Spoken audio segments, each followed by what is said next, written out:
obrigado. Fica até difícil falar depois dessas palavras da Solange, porque eu não acompanhei muito o comecinho, né? Cheguei aqui depois, mas vendo todo o trabalho da Flávia, da Simone, que começaram esse processo todo, e ver agora o alcance que a Alhambra está tomando, principalmente dessa descentralização, ampliando para outros estados. O Carlos pode até falar melhor que eu, mas eu vi as fotos dos primeiros encontros, essa sala lotada, com mais pessoas interessadas em participar, que não tiveram nem como vir por conta do tamanho da sala. Isso orgulha bastante e é sinal de que todo o trabalho que tem sido feito aí por vocês tem dado frutos, e eu tenho certeza que isso vai crescer ainda mais. E a gente, dentro do tema que eu vou falar, né, já agradecendo o convite para estar aqui hoje, né, acho que a grande notícia é essa, são duas, na verdade, em relação aos cirolimos. Uma foi a inclusão da LAN, que eu vou falar, dentro da bula da medicação. Isso parece uma coisa pequena, mas isso tem um impacto muito grande, até no sentido de judicialização, que não é o ideal, mas é o que a gente consegue nesse momento. E o segundo é essa questão dentro da Conitec, que a gente não sabe exatamente qual que vai ser o resultado, mas que já foi um passo muito grande, principalmente tendo em vista de que o laboratório passou a entender a representatividade da associação das pacientes e da doença. Isso para toda doença, principalmente para as doenças raras. O que a gente vê é que, quando o laboratório começa a participar de uma maneira mais efetiva, isso acaba sendo bastante favorável, inclusive no sentido de liberação da medicação pelo Sistema Único de Saúde, né? Bom, então, a ideia é falar um pouco do uso do sirolimo na LAN, alguns pontos importantes, teóricos, e principalmente alguns pontos práticos, e depois a gente vai ter algum tempo para discussão, que eu acho que é uma parte importante depois para esclarecer as dúvidas de todos, né?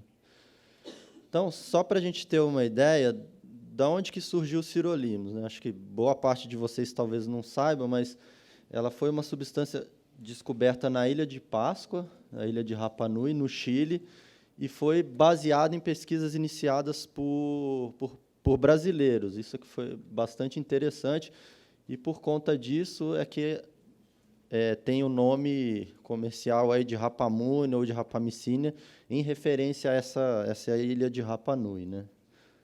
Então, tem um histórico.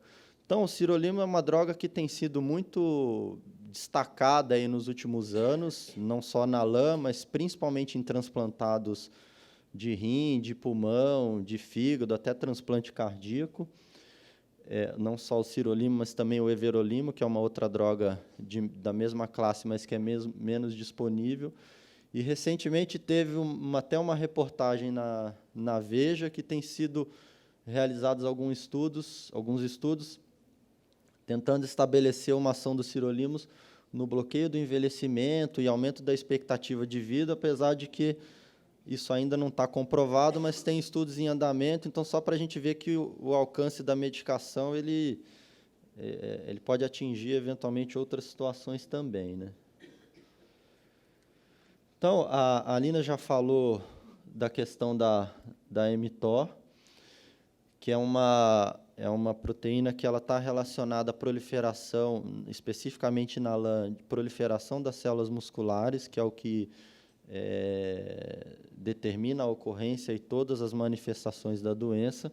E o sirolimus, a proposta dele é bloquear essa proteína e frear essa proliferação de células LAN e de células de outros locais, como, por exemplo, os angiomiolipomas, os linfangiomiomas, que são tumores geralmente abdominais e pélvicos, né? Então, um ponto importante que eu gostaria de enfatizar aqui, que eu acho que precisa em todo evento e na discussão entre vocês, que eu acho, eu sou informado aí de alguns burburinhos que acontecem, principalmente no grupo do WhatsApp, que às vezes não deve ser muito fácil de administrar, eu imagino. é a indicação do sirolimo. O sirolimo não está indicado para todo mundo. Não é porque, digamos assim, a minha vizinha usa que eu tenho que usar a medicação.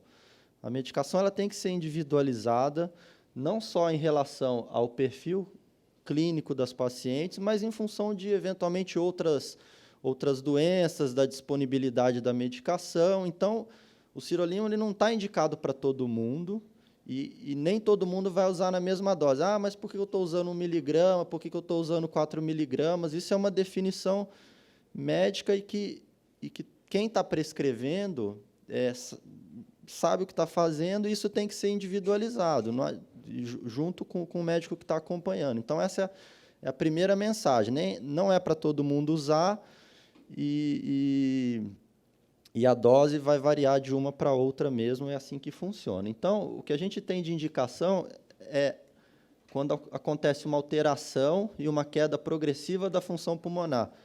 Em geral, acontece quando a gente identifica um valor na função pulmonar, que é o VF1, quando esse VF1 está abaixo de 70%.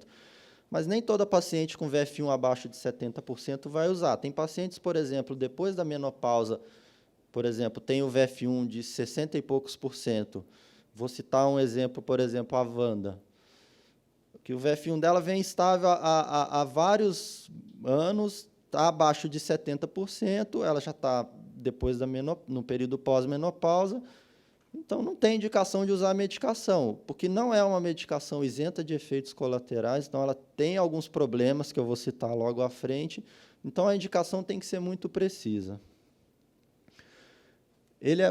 A medicação atua muito bem para as manifestações extrapulmonares, então, quando tem o acúmulo de líquido no abdômen, o acúmulo de líquido na pleura, quando o angiomilipoma renal é grande, principalmente quando está acima de 4 centímetros, e para a presença daquelas lesões dos linfangiomiomas dentro da barriga, principalmente quando tem sintoma. Muitas vezes, quando o linfangioma é pequeno, a gente acaba não utilizando e vai acompanhando.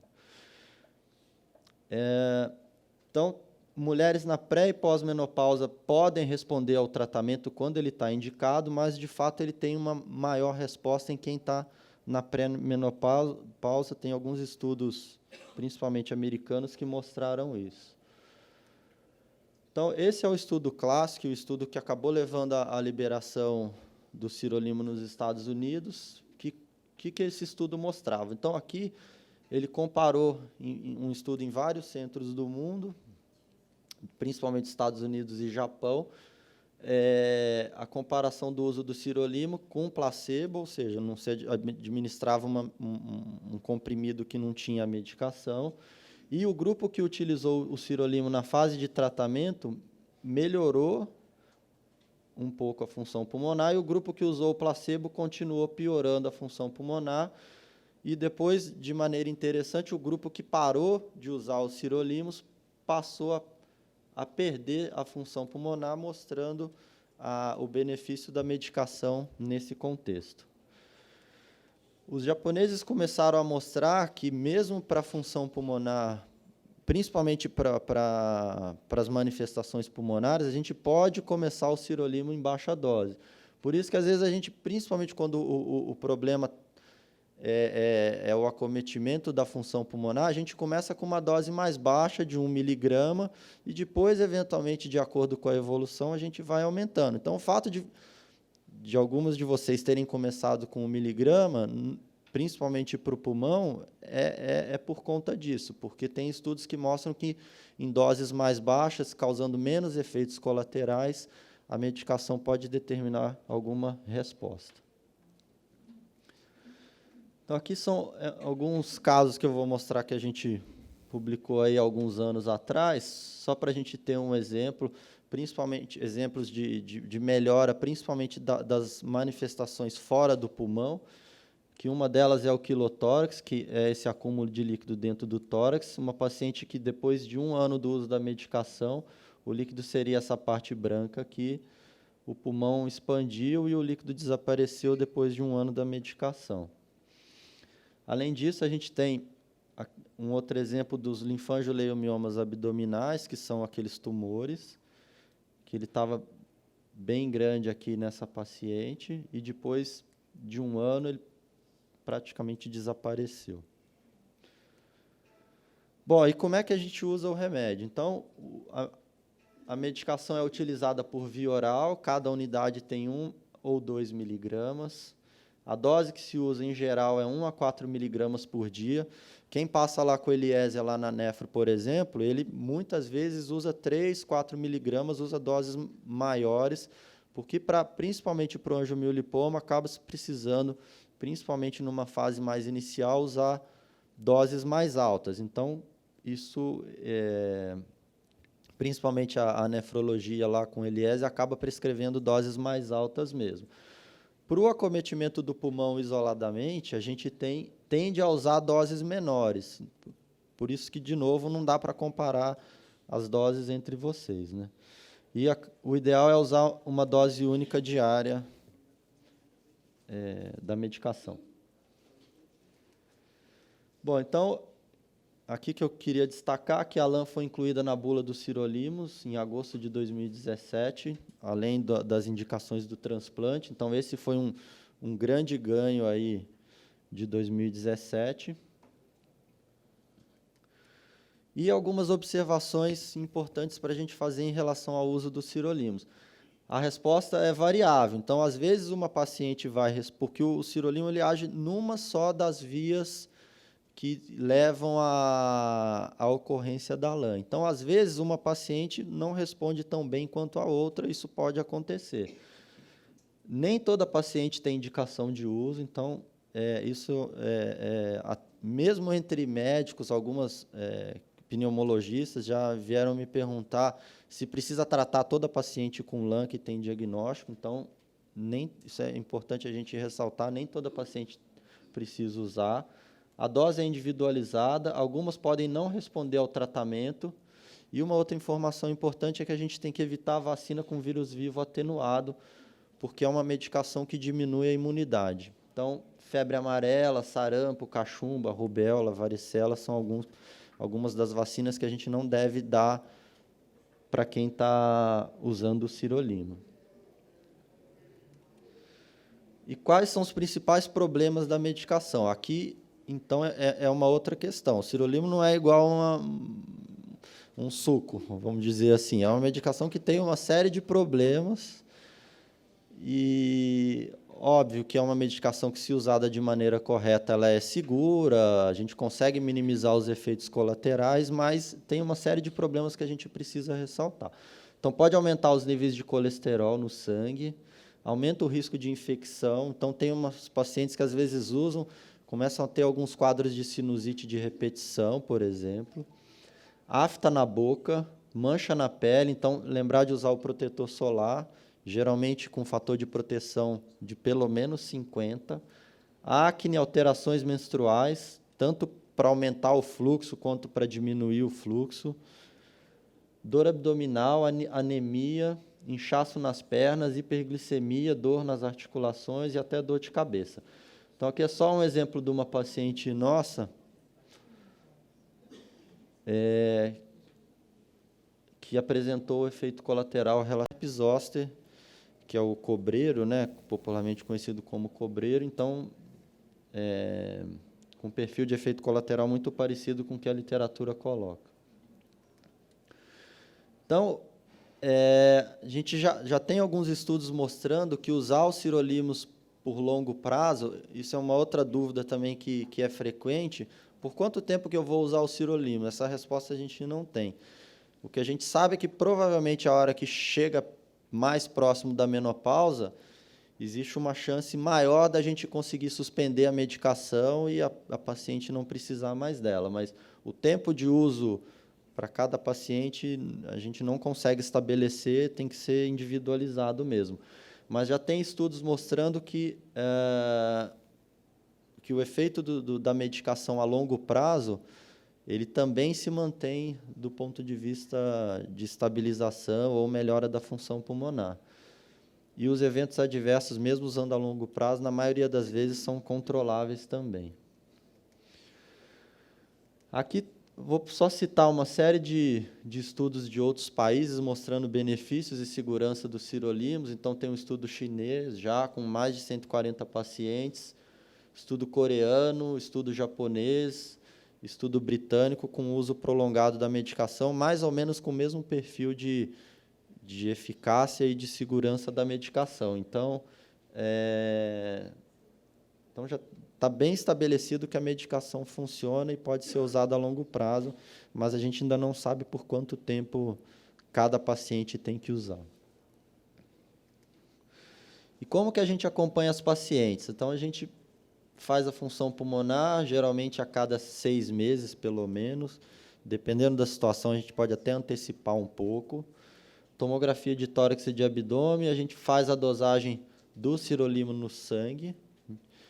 E uma série de exames de sangue para avaliar os efeitos colaterais. Então, colesterol, triglicéride, a parte da avaliação da função do rim, da função do fígado, dosagem de glicose no sangue, hemograma. Então, esses exames têm que ser feitos periodicamente para avaliar, porque pode haver efeitos colaterais em função da medicação. E algumas recomendações que a gente tem que fazer também, porque tem risco de alguns problemas, como a gente viu. Então, sempre que possível, evitar a exposição aos raios solares, usar protetor solar, preferencialmente não engravidar durante o uso e até 12 semanas após o término do uso do sirolimo, apesar de que isso é uma indicação um pouco mais controversa, mas acaba se recomendando isso. Então, dentro desse contexto, sempre que possível, usar método contraceptivo durante o uso da medicação. E algumas limitações, alguns problemas, alguns questionamentos, a necessidade de uso contínuo, de um uso prolongado, né? A dose ideal ainda não está completamente estabelecida, mas a gente tende a usar doses cada vez menores, principalmente para a parte do pulmão. O que a gente faz quando a função pulmonar está normal ainda ou está pouco alterada, se a gente já começa a medicação, se a gente espera? Essa resposta a gente ainda não tem de maneira definitiva, mas, por enquanto, não está autorizado a usar nessa situação. E, como a Rivânia falou, a gente precisa aumentar a disponibilização da droga no Brasil. Em alguns centros, em alguns estados, é mais fácil a liberação da medicação do que em outros. E algumas perspectivas futuras, são 2 estudos grandes em andamento,